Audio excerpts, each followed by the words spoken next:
Ataskrido sakalėlį, ataskrido vanagėlį, ant to žalio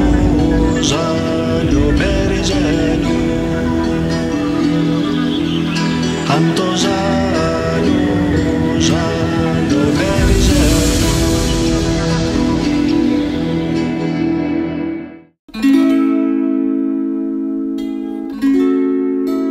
Kuomet kalbame apie žmogaus ir miško ryšį, šiandien tiek Lietuvoje, tiek Europoje ir pasaulyje, visuomet yra tokia labai svarbi takoskyra.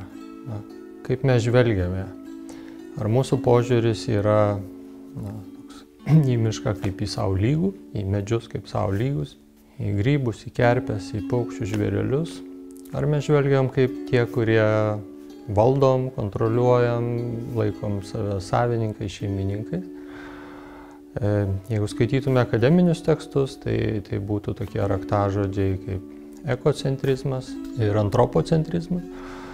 Tai reikštų, kad vienu atveju mes galbūt kažkokiu neįtikėtinu būdu galėtume pažvelgti, pabūti kaip skruzdėlytė, kaip grybas, kaip augalėlis, kuris yra vienas iš miško bendrijos narių. Ir tą gyvenimą miške matytume visai kitaip.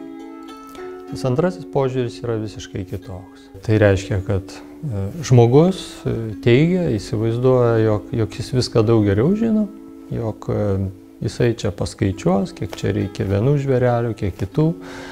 Jeigu čia egles užpuolė graužikas, vabalas, tai jis čia žino, kaip susitvarkyti. Ir tas, aišku, turi gilias istorinės priežastis. Tai neatsirado šiandien, tai nėra 20-ojo amžiaus dalykas. Lietuvoje tai yra tiesiogiai susiję su krikščionybė, su jos įvedimu, taip pat ir Europoje, ir visur, kur krikščionybė plito, skleidėsi, kur siekė valdyti. Ir jeigu kalbam apie baltų religiją, tai mes visuomet ir visada turime įsivaizduoti tos vaizdinius, kaip ąžuolėlis yra mums tėvelis, brolelis, liepa yra mums motinėlė, sesutė. Ir paukšteliai išreiškia tas emocijas, tos jausmus, kurios mes atpažįstam, kaip džiaugsmą, kaip liūdesį, tam emociniam, tokiam empatiniam lygmenį, viskas yra tokia nuostabioji vienovė. Ir žinoma, kad toksai žmogus, jisai miške, jisai nesielgs kaip agresorius, kaip ateivis, užeivis. Aišku, kad jo santykis bus kupinas pagarbaus elgesio, bus kupinas įsiklausimo, įsibuvimo, tai ką šiandien vadinam tvarumu. Tai jis niekada nepaims per daug. Jis niekada nepasielgs nusikalstamai, nesupras, kad tai atsigręš prieš jį patį, kad tos pasekmės, kurios ištiks, palies jį patį, jisai ten neteks to, kas jį palaiko ir panašiai. Ir su krikščionybė viskas atvirkščiai. Prasideda modernybės laikai ir ta modernybė reiškia, kad žmogus įsivaizduoja viską galys valdyti, viską geriausiai suprantas. 18 amžiaus apšvietos epocha, prasideda miško mokslas, miškininkystė, Vokietija, Prancūzija, Austrija, žinoma caro valdoma Rusija ir tas noras miškus kontroliuoti, suskirstimas jų į kvadratinius kilometrus, kvartalus, kvartalinių juostų įkūrimas, visą tai veda prie to, jog miškas imamas naudoti kaip vienas svarbiausių išteklių. Tai prasideda, aišku, 16 amžiui, girių kirtimas, pardavimas, plukdymas, tai garsieji Ispanijos laivyno laivai pastatyti, su kuriais Kolumbas atranda Ameriką. Tai nėra išsigalvojimas, tai nėra mitas, tai yra tikra ir mūsų girios, žolynai, pušynai, liepynai tuo metu kertami, jie sukrauna milžinišką kapitalą, bet tiesą sakant, ne vien tik tai mūsų šalies valdovui, bet ir daugeliu svetimtaučių pirklių, prekeivių, kurie turėdami tą pradinės lėšas gali čia veikti ir visai nejausti jokios kaltės jausmo.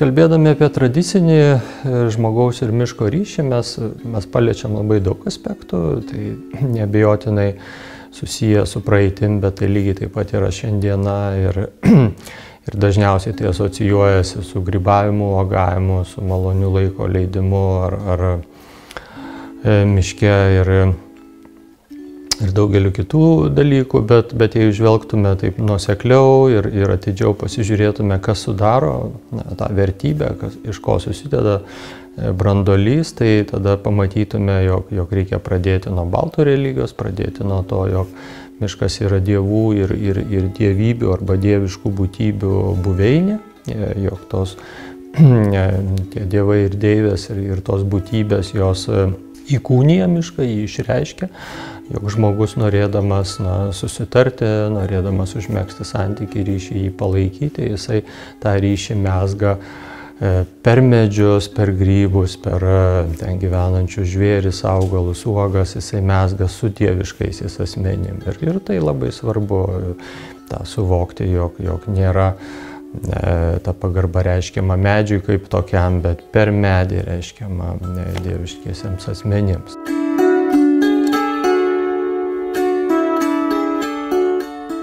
Norėčiau šiek tiek tą žiūros tašką keisti, norėčiau kalbėti apie miško dovanas ir gerybės. Tai reiškia, kad žmonės imdami tas dovanas ir gerybės, tai mūsų tokiai tradiciniai vertybių sistema arba tradiciniam pasaulėvaizdį, jie niekada nelikdavo skolingi. Tai reiškia, kad ryšys niekada negali ir neturi būti vienpusis. Tai reiškia, kad imdamas žmogus ar bendruomenės jos duodavo atgal, mainais. Tai gali būti aukos, didesnės ar mažesnės, tai gali būti maldos, tai gali būti tam tikra laikysena, tai gali būti dar kitais paprastais ir nepaprastais būdais užmezgamas ir palaikomas ryšys. Tai aš to noriu pasakyti, kad tie mainai arba tų dovanų gerybių naudojimas, jis visuomet buvo lydimas to tokio gilaus jausmo, šventumo jausmo ir su juo susijusio tokio gilaus supratimo, kad jeigu nesilaikysiu to mainų tvarkos, to susitarimo, jeigu viršysiu tai ko man reikia, kaip man būtų pakankama, užtektų, tai viskas keisis į blogąją pusę.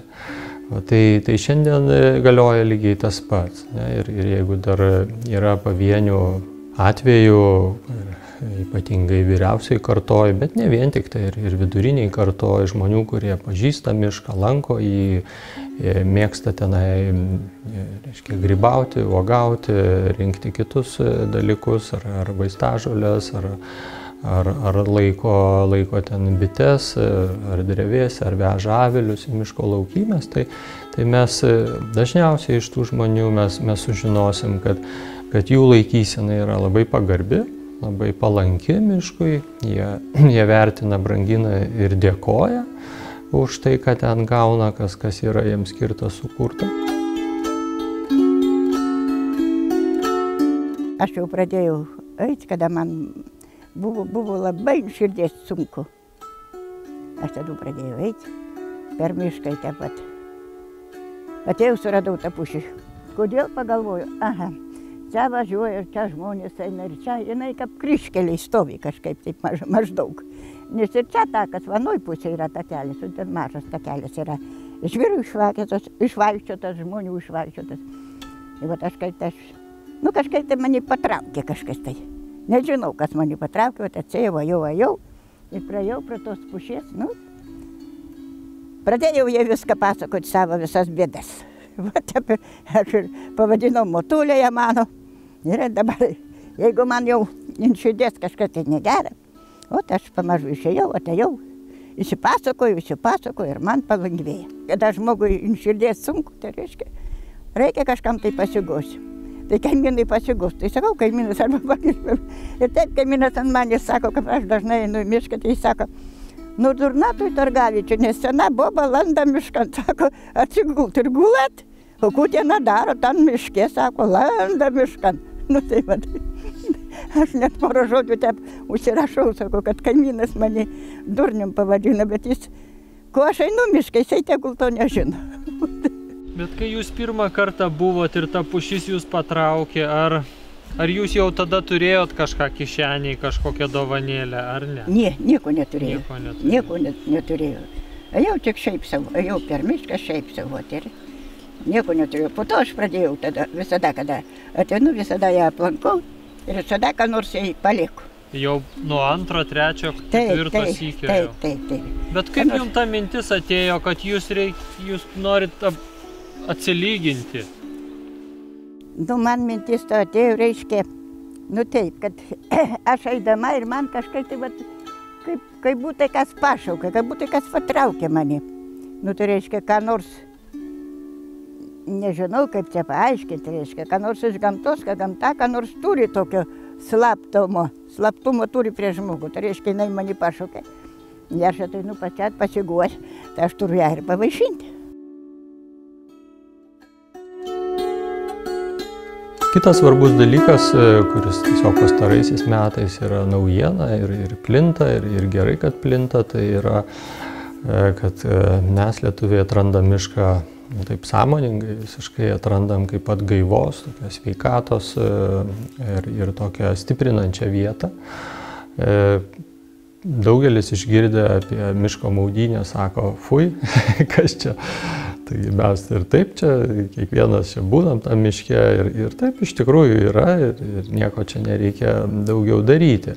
Bet tenka pripažinti ir tai, kad yra žmonių ir auga karta, kuri miestuose būdama miško nepažįsta ir ryšio su medžiu niekas nemokė užmegzti ar jo labiau jo palaikyti. Tai noriu pasakyti, kad miško kaip atgaivos, tokios raminančios vietos ypatingai, jau čia daugelis tyrimų tą rodo, kaip reiškia, mažėja stresas, kaip grįžta į savo vėžės kraujospūdis ir dar daugelis kitų dalykų, kurie šiais metais kaip tik buvo aptarti, nagrinėjami Druskininkuose vykusiam pasauliniam miškoterapijos kongrese, tai teko akivaizdžiai tą pamatyti, kad visam pasauliu, iš viso pasaulio žmonės, nesvarbu, medikai, geografai, psichologai ir dar daugelis kitų žmonių atranda mišką kaip vietą, kuri tiesiog savaime savo buvimu visuomenėms ir bendruomenėms ir net vienam vieninteliam žmogui tampa tokia reikšminga, svarbia ir galinčia, tiesą sakant, daug daugiau negu kažkokie cheminiai dirbtiniai vaistai, kurios lengva ranka gydytojai išrašo ir žmonės jos priima kaip tokia, žodžiu, vos ko ne vienintelę būdą, reiškia, sugrįžti į pusiausvyrą, reiškia, gyventi tokį visavertį gyvenimą.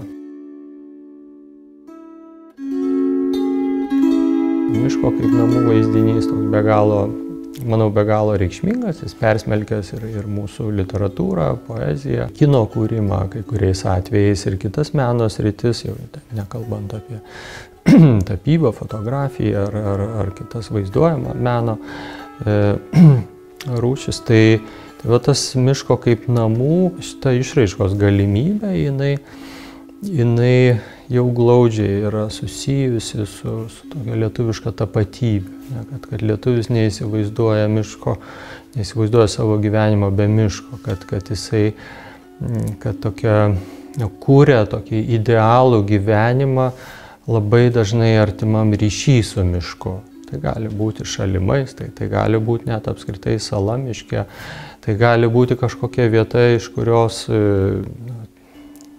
tinkamai, vaizdingai matosi miškai ir dar kitais būdais tas ryšys su mišku saugomas, išlaikomas.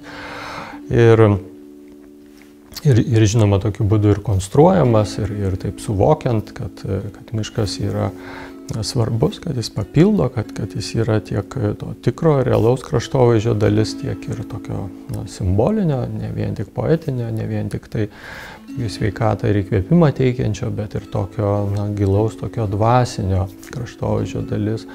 Ir jeigu prisiminsim tai, ką sakiau nuo pradžių, jeigu mes pripažįstam, jog miškas ir jo būtybės, ta miško bendrija yra mums lygus asmenys arba lygios būtybės, tai tada viskas labai gražiai jungiasi. Tada ir žmogaus namai, jie siekia tos darnos, siekia būti tokiai pusiausvyroje su mišku ir tebūnie jie pastatyti iš medžio, tebūnie, bet tai nėra tas plynas miško kirtimas, kuris turi visai kitą reikšmę, tikslą, siekį uždirbti ir tą mišką išplukdyti kažkur tai už 9 marių. Ir tokiu būdu mes netenkam to, kas galėtų būti mūsų namų dalis ar mūsų gyvenamo pasaulio dalis.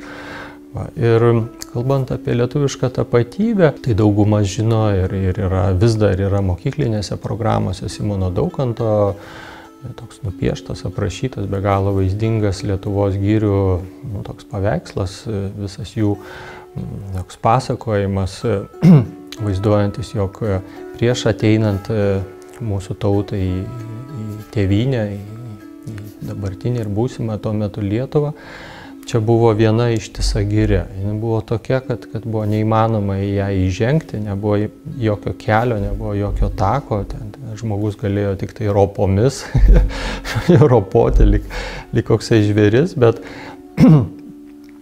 kas vyko toliau ir tai, ką Simonas Daukantas pradeda pasakoti, tęsia aušrininkai ir Jonas Basanavičius ir jo bendražygiai, tai jie pasakoja apie tai, kad mūsų tautos įsikūrimas vyko miške, giriuose ir tai buvo piliakalniai. Tie pirmieji žmogaus sukurti, suformuoti kalnai, ant kurių stovėjo įtvirtintos gyvenvietės, medinės pilis. Ir tokiu būdu tose miškuose gyvendami ant piliakalnių jautėsi ir saugus, ir galėjo gintis nuo priešų, ir kita vertus giria maitino. Vėl grįžtam prie tų vaizdinių, kad girioje lietuvis rasdavo viską, ko jam reikėjo, pradedant nuo maisto, nuo aprangos, maždaug kailiai, nuo visų indų, rykų, daiktų, įrankių, ginklų ir kad ta giria, reiškia, maitinanti, gaubianti ir palaikanti, kad jinai tokia, gerai, tebūnie ideali, tebūnie tik tai mūsų tokiam įsivaizdavime, pradžioje Simono Daukanto, vėliau jau vėlesnių kartų, kad jinai tebuvo tik tai mūsų svajonių, žodžiu, tie vieta, bet tas mitas apie tai, kad Lietuva yra girios kraštas, apie tai, kad lietuvių tauta negali gyventi be girios, arba be girios jinai nebūtų lietuvių tauta, būtų kažkas kitas, kažkokia kita bendruomenė, turinti kitas tokias pamatinės vertybės, tai visa tai galioja. Kitas svarbus dalykas, jog per pastarosius metus pasisekė lokalizuoti pačius seniausius paminėtus šaltiniuose šventuosius miškus visoje Lietuvoje. Daugelis jų ir patys pirmieji buvo paminėti Vokiečių ordino šaltiniuose, žvalgų arba šnipų, kurie žvalgė ir aprašė karo kelius į Žemaitiją pirmiausia, iš Žemaitijos į Lietuvą. Ir tie šventieji miškai ir prie Veliuonos esantis Ventis arba Ventė, čia reikėtų lituanizuoti, arba Šilalės krašte Ašvytė arba Raseinių krašte Nemakštė, taip pat Rambyno šventasis miškas. Jie visi tie pavyzdžiai, tie atvejai liudija, jog tas šventumas viena vertus jis atrodė kaip tabu, kad įžengti negalima, imti, kirsti, laužti šakelės ir panašiai. Bet kita vertus, to ryšio būta, tas ryšys buvo mezgamas dvasininkų žinių pagalba ir šiuose šventuose miškuose mes ne tik tai galime įsivaizduoti buvus šventvietės, bet ir net ir žinoti apie tai, jog net ir 20 amžiuje dar yra duomenų apie tai, kas tose miškų masyvuose buvo šventa. Ar tai būtų Rambynas, ar tai būtų Rambyno kalnas, ar tai būtų Nemakštės giria su Nemakštės ežeru šventu, ar Ašvytė, ten esančia šventvietė Alkos kalno. Beieškant šventviečių tokiuose buvusiuose šventų miškų masyvuose mums neabejotinai svarbus yra seniausi medžiai, išskirtiniai savo formą, išvaizdą, drevėti, daugiakamieniai, rumbuoti. Būtent juose mes galėtume išvelgti ir mūsų baltiškai ir senovės lietuvių pasaulėžiūrai tokį būdingą pasaulio medžio vaizdinį, kuris pagrįstai tapatinamas ir su gyvybės medžiu. Ir tas medžio vaizdinys persmelkęs visą mūsų kultūrą, dalinantis visatą, visą mūsų būtį į 3 pagrindinės dalis - dangus, žemė ir požemis. Jisai neabejotinai turi savo atitikmenį ir tuo atitikmenį mes pagrįstai turėtume laikyti, pirmiausia laikyti šventuosius medžius, kurie pradžioje buvo lokalizuojami giriose, o vėliau jau jas kertant, mažėjant jų ploto ir galų gale pranykstant, jie liko kaip pavieniai medžiai, kurie dar kartais net ir šiais laikais ar pamiškėse, ar net ir visiškai laukuose tebeauga. Mes esam liudininkai, kad tas nykimo, naikinimo veiksmas eiga dėja vis dar nėra pasibaigus. Aš pastojau po ąžuolų, jo šaknelės ne kojelės, jo šakelės ne runkelės.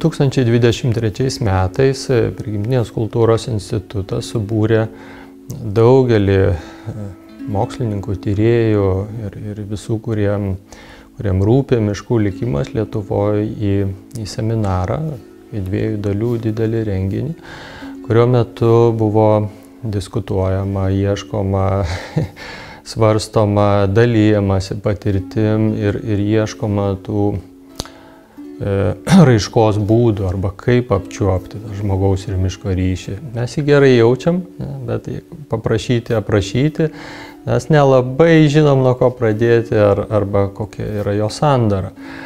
Tai šio seminaro dėka, kuriam dirbo 40 mokslininkų įvairių sričių, geografų, psichologų, istorikų, žinoma, biologų, aplinkosaugininkų, literatūros, kalbos, tautosakos tyrinėtojų, filosofų, tas labai svarbu.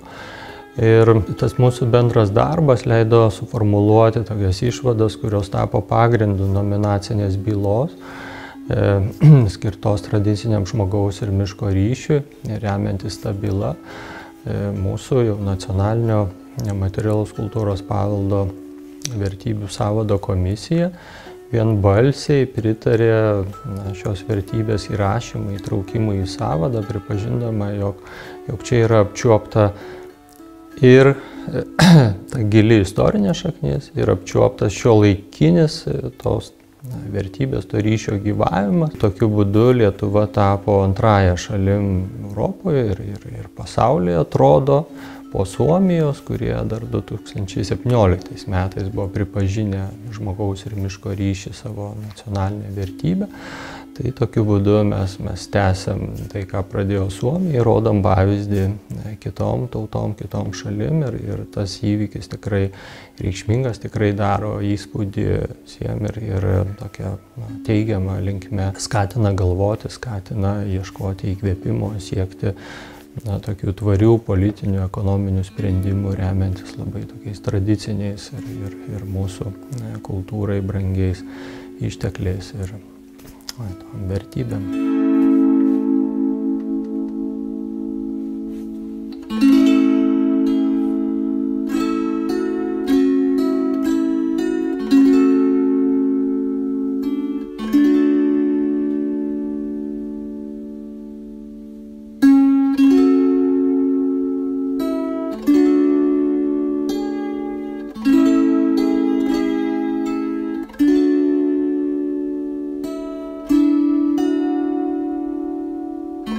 Projektą Baltų šventviečių ekspedicija iš dalies finansuoja Medijų rėmimo fondas.